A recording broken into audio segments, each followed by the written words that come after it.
Welcome back. Over the past 2 years, the profile of our small and microfinance sector has slowly increased.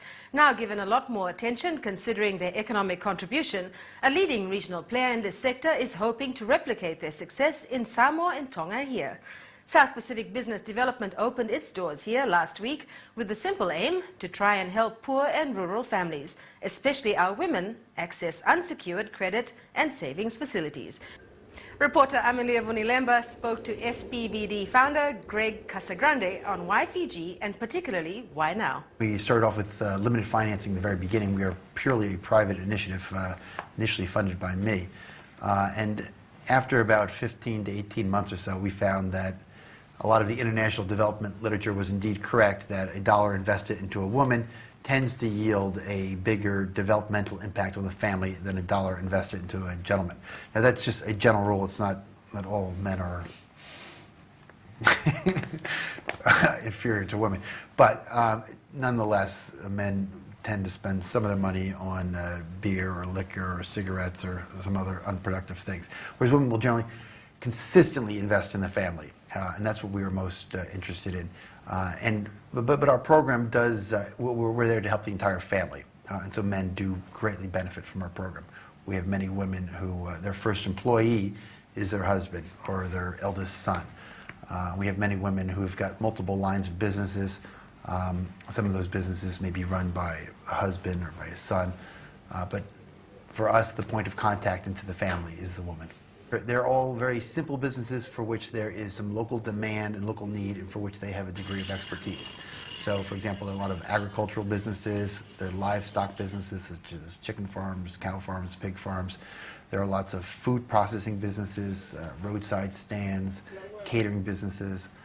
There's sewing businesses, handicraft making businesses, people who put together potted plants and put them into office buildings, people who have taxi operators, fishing vending businesses. So a wide variety of simple businesses for which the women have a basic understanding, and what they need is some financing and some ongoing guidance, and that's where we help. In the Pacific Island community, traditionally there are not an extraordinary number of formally waged jobs. And so a woman may be a very bright woman and she may be exceptionally fortunate and graduate from secondary school, but even then, most of those women do not have access to a formal wage job. And as a result, they need to, there's no obvious path for creating a sustainable livelihood for themselves. And so in Pacific communities, quite often that's more than half of the population don't have access to the formal wage job. And so they need to create some sort of sustainable livelihood, and that's where we come in to help. We want to provide them the financing and the guidance and the motivation, the training to make sure that they can pursue their life's ambitions and be all that they can be. So we provide two types of training. We provide training up front, so just prior to them becoming a SPBD client. So we provide 2 weeks of small business training. You could think of it as a very basic MBA course that is boiled down to a relatively simple level to help them understand the various things that they need to know in order to start and grow a micro business. Then we have weekly meetings in each village. And so we will say, okay, maybe in a typical village we'll be working with 20 women. And we'll say, okay, every Tuesday at 2 o'clock in this home here, in this hut here, we're going to have a meeting. And so during that 1 hour long meeting, we conduct the business. And part of that is ongoing training. And so we'll have a very small little training session about one particular point of business. And the idea is to cultivate a good discussion amongst all the women, because together they are really best able to solve one another's needs. And so that's part of the ongoing training and guidance function that we provide. What are some of the common issues that are normally raised during those weekly meetings? There's a variety of issues with regards to, they come back to basic things like customer service and how to handle people who are asking for credit as opposed to wanting to make payments, finding different sources of supply for goods that may be less expensive, about sharing responsibilities for distributing product for one another instead of everybody going down to a marketplace, for example, in Apia, which may be a whole day's bus ride away. One woman could take multiple women's products, and somebody says, I'll do it on Tuesday and Wednesday, and somebody else says, I'll do it Thursday and Friday, instead of all having to go separately. So ways to collaborate more efficiently. ideas about pricing so they can talk to one another about who the competition is in various places and give ideas that, hey, you know what, you really underprice your product. You should consider adding it. Or another idea is just diversifying the type of product and specializing in a very, so that you're differentiating your product from that of other people. So people say, gee whiz, I find your product to be really interesting, it's differentiated, and people will want it.